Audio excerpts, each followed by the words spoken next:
راك معرض للخطر في الكونط عنده مثلا 6000 درهم، يعني في اي وقت تتعرض لواحد الازمه المشكل ما كيجيش لك الفلوس، وكاينين ناس اخرين مستثمرين فيه كيجيب لهم الفلوس. السلام عليكم شباب، كنتمنوا تكونوا كاملين بخير وكلكم في احسن حال. في هذا الفيديو غادي نهضروا على 7 ديال الاخطاء اللي كيوقعوا فيهم بزاف ديال الناس وكيبقاو يعانيو حياتهم كامله. قبل ما نبداو هبط لتحت، خلي لي كومونتير، دير لايك ودير واحد لابوني معاك ونبداو الفيديو. الا كنتي شاب او شابه وخدام ولكن كل شهر كتلقى راسك في نفس النقطه، خاصك تسمع مزيان هاد الهضره اللي غادي نقول لك. المشكل غالبا ماشي في الاجره ديالك، المشكل في الاخطاء الماليه اللي كديرها يوميا وبلا ما تحس. واليوم بالضبط غادي نهضر لك على 7 ديال الاخطاء الماليه توقعوا فيها بزاف ديال الشباب وكيخليوهم يبقاو في نفس الدائره لواحد المده اللي هي طويله وهما كيعانيو. ودابا ركز معايا مزيان وعطيني ودنيك، حيت يمكن تلقى راسك واحد من هاد الشباب. الخطا الاول هو انك كتعيش فوق المستوى ديالك. اول ما كتزيد شويه في الدخل ديالك كتزيد في المصاريف ديالك. ونعطيك مثال، كتبدل التليفون ديالك بواحد التليفون اللي هو جديد، اللباس اللي هو غالي، خارجات كل سبت كل شهر، ديما انت مسافر كاري طوموبيل، وانت بينك وبين راسك تقول انا كنضرب تماره، انا نستاهل هذا الشيء هذا كامل. ولكن واش فعلا انت كتستاهل ولا غير كتزيد تخنق راسك بالمصاريف؟ حيت كاين واحد الفرق ما بين واحد الانسان اللي كيرفع المستوى ديال العيش ديالو وكاين اللي كيرفع القيمه ديالو. الا زاد الدخل ديالك وما زدتيش الادخار ديالك، راك ما كتبدل فيك والو، راك ديما كتعيش بواحد الصوره اللي هي احسن ولكن نفس الضغط، وديما انت كتكمل الشهر ديالك غير بالكريدي. والخطا الثاني هو ما عندكش واحد الميزانيه. بزاف ديال الشباب ما عارفين شحال كيصرفوا في النهار، في الشهر، في السيمانه. الفلوس فقط كتجي من هنا وكتخرج من هنا بلا حساب وبلا تخطيط. نعطيك غير واحد المثال، اليوم بالضبط شحال صرفتي؟ غتاخذ واحد المده باش انا غادي تفكر وعاد غتقول لي شحال صرفتي. واش تقدر تنسى شي حاجه؟ واش عمرك جلستي مع راسك وحسبتي المصاريف ديال الشهر كامل؟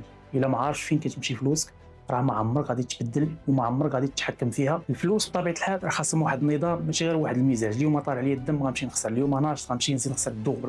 والخطا الثالث اللي هو 99.99% من الناس كيديروه هما انهم كيستثمروا في المظاهر ديالهم وما كيستثمروش في المهارات. بحال مثلا داك التليفون اللي راك شاري مثلا بمليون ونص ولا 2 المليون ما كيجيبش لك الفلوس، وكاينين ناس اخرين مستثمرين فيه كيجيب لهم الفلوس. مثال اخر، اللباس اللي هو غالي ما كيجيبش لك الفلوس، السياره اللي هي اكبر من الدخل ديالك ما كتجيبش الفلوس. راه ما كتدخلش ليا العقل ديالي كنلقى واحد مثلا في الكونط عنده مثلا 6000 درهم وعنده طوموبيل مثلا ديال 30 40 مليون، راه ما يمكنش. اولا كتسال فيها واحد الطريطه ديال 50000 60000 في الشهر، راه ما كتدخلش ليا العقل. هاد الامور هادو كامله راه ما كيجيبوش فلوس، فبالعكس هما كيديو الفلوس، ولكن المهاره راه كتجيب الفلوس. ودابا واحد السؤال اللي هو مهم بغيت نطرحه عليك وجاوبني بكل صراحه، فين كتمشي فلوسك بزاف، في المظهر ولا في المستقبل؟ والخطا الرابع هو الاعتماد على مصدر دخل واحد. وهذا الزمن هذا راه ماشي امن ماليا، والا عندك غير واحد الدخل اللي هو واحد راك معرض للخطر.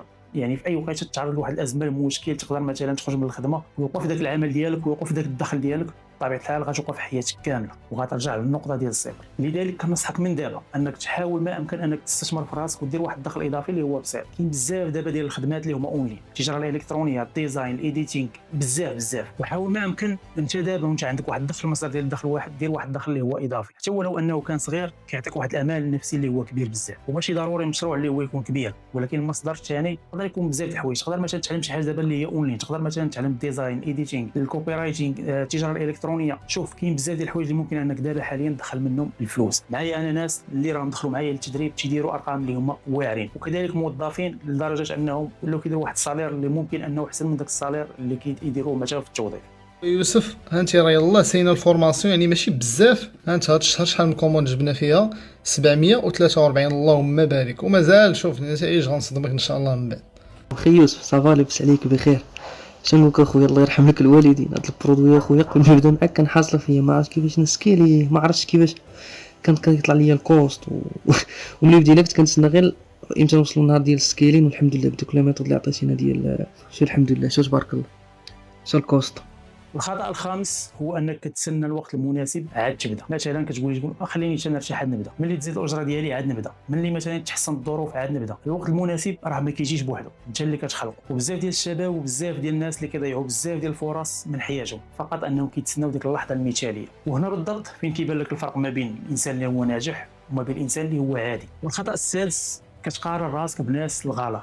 كتشوف فلان مثلا في السوشيال ميديا عنده طوموبيل، كيدير نتائج، كيسافر مثلا في بالي في تايلاند، ولكن انت ما كتشوفش الطريق، يعني ما كتشوفش قدامك انت فين غادي. عوض ما انك تركز على الخطوه الاولى ديالك كتركز انت على الناس، وهذا هو الغلط الكبير واللي كيحبط بزاف ديال الناس، ما كيخليهمش انهم يزيدوا يبدلوا حياتهم. شوف قارن راسك براسك. انت اليوم حاول انك تكون غدا احسن منه 1% ولا 0.5، لان المقارنه كتخليك انك تعجز وتحبط راسك. كتبدا دير واحد القرارات ماليه خاطئه غير باش انك تبان بحالو. مثلا كتمشي كتشري انت ايفون 17، الفلوس راه ماشي واحد الصباح اتفاق اولا صور اولا بان عليا نبان عليك. انضباط، خاصك تنضبط باش انك دير الفلوس. الفلوس غير نتيجه، ما تخدمتي ضرب شي تماره غدير الفلوس، بقيتي ناعس راه ما غديرش الفلوس. والخطا السادس هو انهم الناس ما كتفكرش بعيد.